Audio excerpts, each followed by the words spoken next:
भगवान आशीष देने में देरी क्यों करते हैं। जय श्री गणेश दोस्तों, नमस्कार। क्या आपके साथ भी कभी ऐसा हुआ है कि आप पूरी श्रद्धा से प्रार्थना कर रहे हैं, पूजा पाठ और व्रत भी कर रहे हैं, लेकिन फिर भी लगता है जैसे भगवान आपकी सुन ही नहीं रहे। आपकी मुराद पूरी होने में देरी हो रही है और मन में यह सवाल उठता है कि ऐसा क्यों होता है कि एक राजा के महल के 56 भोग भी भगवान को भूखा रख देते हैं, जबकि एक गरीब भक्त की प्रेम से चढ़ाई हुई पत्ती से वो तृप्त हो जाते हैं। सवाल हम सबके मन में ये कभी ना कभी उठता ज़रूर है। हम सोचने लगते हैं, आखिर हमारी भक्ति में क्या कमी रह गई, हमारे प्रयासों में कहाँ कोई चूक हो गई। चलिए आज इसी सवाल का जवाब ढूंढते हैं एक बहुत ही सुंदर कथा में। यह कहानी है ज्ञानी राजा जनक और स्वयं भगवान श्री गणेश की। यह कथा न सिर्फ इस गहरे रहस्य से पर्दा उठाएगी, बल्कि यह भी समझाएगी कि सच्ची भक्ति महलों के पकवानों पर क्यों भारी पड़ती है और भगवान की कृपा सही समय पर ही क्यों मिलती है। यकीन मानिए दोस्तों, यह कथा जीवन को देखने का आपका नज़रिया बदल देगी। हमारी ज़िंदगी में अक्सर ऐसे मोड़ आते हैं जब हम पूरे दिल और पूरी ताकत से भगवान की भक्ति करते हैं, पर नतीजा तुरंत नहीं मिलता। हम मंदिर जाते हैं, व्रत रखते हैं, दान पुण्य करते हैं और फिर भी हमारी इच्छाएं अधूरी रह जाती हैं। ऐसे में मन में निराशा आना बहुत स्वाभाविक है। हम अपने आसपास देखते हैं और पाते हैं कुछ लोगों को तो बिना मांगे ही सब कुछ मिल रहा है, जबकि हम इतनी कोशिश करने के बाद भी हमें कुछ नहीं मिल रहा, सिर्फ इंतज़ार करना पड़ रहा है। लेकिन हमारे शास्त्र कहते हैं, भगवान की तरफ से देर है अंधेर नहीं। यह देरी, यह इंतज़ार अपने आप में एक गहरा आध्यात्मिक मतलब रखता है।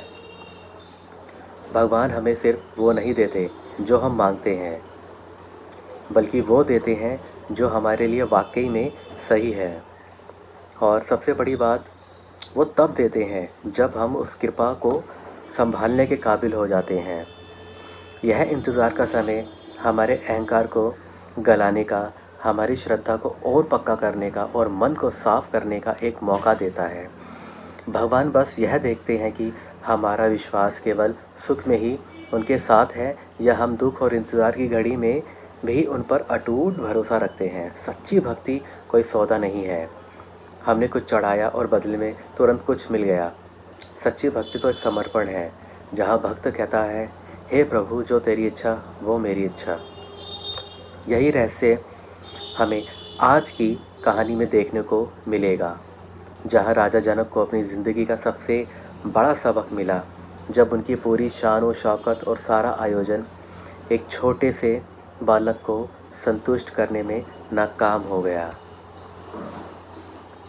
मिथिला के राजा जनक सिर्फ एक शासक नहीं थे, वो एक महान ज्ञानी और देह के भाव से परे माने जाते थे।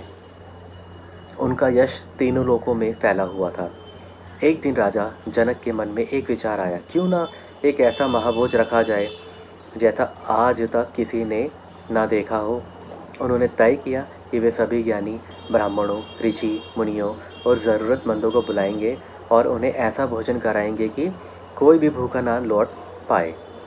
देखते ही देखते महल में तैयारियां शुरू हो गई। बड़े बड़े रसोई घर बनाए गए, देश दुनिया से बेहतरीन रसोइयों को बुलाया गया। 56 तरह के भोग, अनगिनत पकवान, मिठाइयाँ और स्वादिष्ट व्यंजन बनने लगे। महल अन्न के भंडार से भर गया और घी की नदियाँ बहने लगी। राजा जनक खुद हर एक इंतज़ाम पर अपनी कड़ी नज़र रख रहे थे। उनके मन में एक गर्व का भाव था कि उनका आयोजन इतना भव्य है कि इतिहास में सुनहरे अक्षरों में लिखा जाएगा और वो यह साबित कर देंगे कि उनके राज में कोई भूखा नहीं रह सकता। भोज का दिन आ गया। दूर दूर से ऋषि मुनि और ब्राह्मण आने लगे। राजा जनक खुद दरवाजे पर हाथ जोड़कर सभी का स्वागत कर रहे थे। उन्होंने सेवकों को साफ साफ कह रखा था कि किसी भी मेहमान को कोई कमी नहीं होनी चाहिए। तभी उस भीड़ में एक छोटा सा दुबला पतला बालक ब्राह्मण के रूप में आया। उसकी आंखों में एक गजब का तेज था।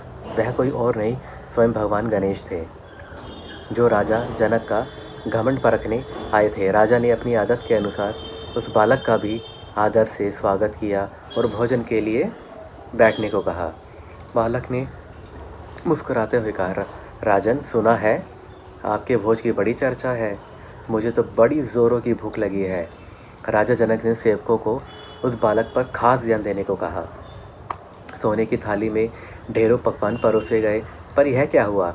बालक ने पलक झपकते ही सारी थाली खाली कर दी और बोला, और लाओ, मेरी भूख तो अभी शुरू हुई है। सेवक और पकवान लाए, वो भी ख़त्म हो गए। फिर और लाए, वो भी ख़त्म हो गए। देखते ही देखते वह बालक एक के बाद एक थाली खाली करता गया। जहाँ बाकी मेहमान कुछ पकवानों में ही तृप्त हो गए थे, वहीं इस बालक की भूख तो बढ़ती जा रही थी। रसोइये पसीना पसीना हो गए। अन्न के भंडार खाली होने लगे, पर बालक की भूख शांत होने का नाम ही नहीं ले रही थी। अब राजा जनक के तो होश ही उड़ गए।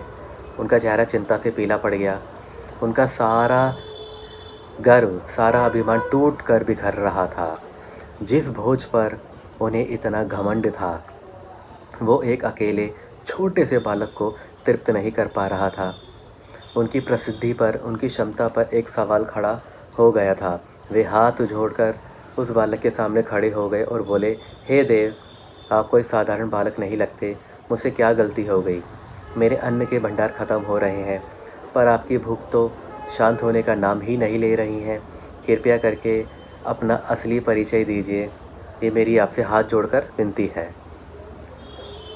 बालक के रूप में आए भगवान श्री गणेश मुस्कुराए और बोले, राजन, मैं तुम्हारे अन्न और पकवानों का नहीं, तुम्हारे भाव का भूखा हूँ। तुम्हारी रसोई में सब कुछ था, पर वो एक चीज़ नहीं थी जो मेरी भूख मिटा सके। इतना कहकर श्री गणेश जी महल से बाहर चले गए। राजा जनक खुद को बहुत अपमानित और हारा हुआ महसूस कर रहे थे। वे समझ ही नहीं पा रहे थे आखिर उनसे गलती कहाँ हुई है। भूखे गणेश जी घूमते घूमते नगर के किनारे एक गरीब ब्राह्मणी की झोपड़ी के पास पहुँचे। वह ब्राह्मणी भगवान गणेश की बहुत बड़ी भक्त थी।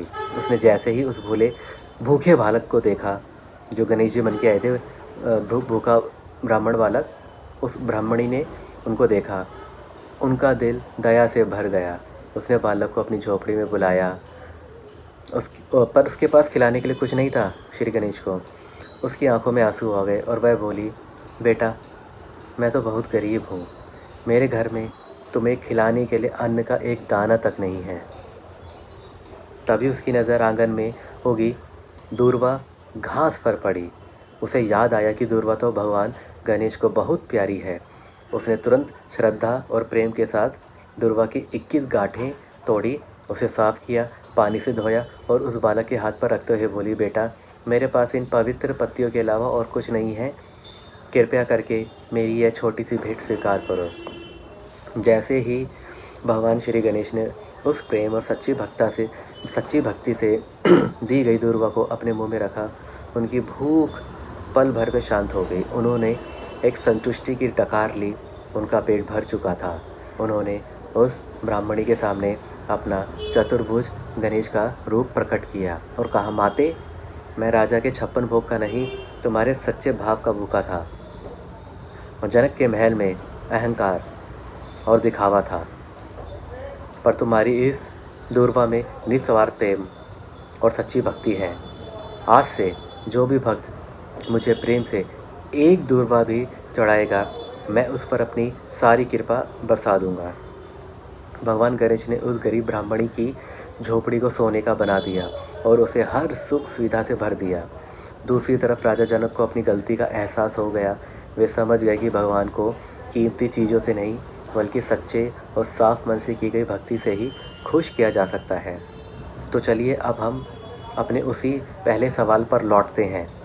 भगवान आशीष देने में देरी क्यों करते हैं? इस कहानी में ही हमारे सारे जवाब छुपे हैं। पहला कारण, अहंकार को तोड़ना। राजा जनक की तरह हम भी अक्सर अपनी भक्ति या अपने अच्छे कामों पर घमंड करने लगते हैं। भगवान हमारी प्रार्थनाओं का फल तब तक रोक कर रखते हैं जब तक हमारा घमंड पिघल नहीं जाता। वह इंतज़ार कराते हैं ताकि हम समझ जाए कि देने वाले हम नहीं बल्कि वो खुद हैं। यह देरी हमारे घमंड को तोड़कर हमें विनम्र बनाती है। दूसरा कारण, भाव की शुद्धि। भगवान हमारे चढ़ावे के भूखे नहीं हैं, वे हमारे भाव के भूखे हैं। उन्होंने राजा जनक के 56 भोग ठुकरा दिए, लेकिन गरीब ब्राह्मणी की एक सच्ची भक्ति से दी गई दूर्वा खुशी खुशी स्वीकार कर ली। देरी इसलिए होती है ताकि हम दिखावे को छोड़कर सच्चे दिल से पूरी तरह डूबकर उन्हें पुकारना सीखें। भगवान हमारे इरादों के पवित्र होने का इंतज़ार करते हैं। और तीसरा सबसे महत्वपूर्ण, सबसे ज़रूरी कारण, सही समय। ईश्वर जानता है कि हमारे लिए क्या और कब सबसे अच्छा है। हो सकता है जिस चीज़ के लिए हम आज रो रो कर प्रार्थना कर रहे हैं, उसे संभालने के लिए हम अभी तैयार ही ना हो। भगवान हमें उस कृपा के काबिल बनाने के लिए इंतज़ार कराते हैं। यह देरी असल में तैयारी का समय है, जहाँ वे हमें मानसिक और आध्यात्मिक रूप से इतना मजबूत बनाते हैं, जब कृपा मिले तो हम उसका सही उपयोग कर सकें। यह हमें सिखाता है कि कर्म करते रहो, फल की चिंता ईश्वर पर छोड़ दो। तो दोस्तों, इस कहानी से हमें यह सीखना है कि भगवान की कृपा में कभी देर नहीं होती, बल्कि वह हमेशा सही समय पर और सही भाव के साथ ही मिलती है। अगर आपकी प्रार्थनाओं का जवाब मिलने में वक्त लग रहा है तो निराश मत होइए, इसे एक मौका समझिए। अपने अंदर झाँकिए, अपने अहंकार को छोड़िए और अपनी भक्ति को और भी सच्चा और गहरा बनाइए। विश्वास रखिए कि विघ्नहर्ता गणेश आपकी हर पुकार सुन रहे हैं, और जब सही समय आएगा तो वो आपको उम्मीद से भी कहीं ज़्यादा देंगे। याद रखिए, भगवान का मौन उनका इनकार नहीं बल्कि उनकी तैयारी का संकेत है। आपको यह कथा कैसी लगी? क्या आपके जीवन में भी कभी ऐसा हुआ है जब लंबे इंतज़ार के बाद आपकी ईश्वर की कृपा का कोई अद्भुत फल मिला हो? आप अपने अनुभव नीचे कमेंट में हमारे साथ ज़रूर शेयर करें। अगर आपको यह जानकारी अच्छी लगी हो तो प्लीज़ इस वीडियो को लाइक करें और अपने दोस्तों और परिवार के साथ शेयर करें, ताकि वे भी इस आध्यात्मिक रहस्य को समझ सकें। और हमारे चैनल को सब्सक्राइब करना ना भूलें, ताकि आप भविष्य में भी ऐसी ही ज्ञानवर्धक कथाएं सुन सकें। जय श्री गणेश।